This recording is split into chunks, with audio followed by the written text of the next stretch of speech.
করছিলাম এই শান্তি মিছিল পরিচালনার ভিতরে হঠাৎ কিছু দুষ্কৃতরা ঢুকে আমাদের শান্তি মিছিলকে, নাসির গ্রুপের কিছু দুষ্কৃতকারী আমাদের শান্তি মিছিলকে ব্যাহত করে এবং আমাদের গাড়ি ভাঙচুর করে।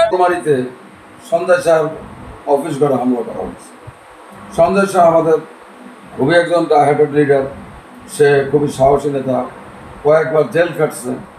আজকে হাসিনা ক্ষমতা নেই, কিন্তু এরা কারা যে সঞ্জয় শাহর মতো ত্যাগী নেতার অফিসে হামলা করে এবং তাদেরকে পারিবারিকভাবে নির্যাতন করে আহত করে হসপিটালে পাঠাতেছে? এটা তো আপনারা দেখে আসছেন। এটা তো আওয়ামী লীগের চাইতে ভয়ঙ্কর। এবং এরা যদি আমাদের দলের লোক হয় তাহলে এদের বিরুদ্ধে তো আইনানুগ ব্যবস্থা নেওয়া উচিত এবং সাংগঠনিক ব্যবস্থা নেওয়া উচিত।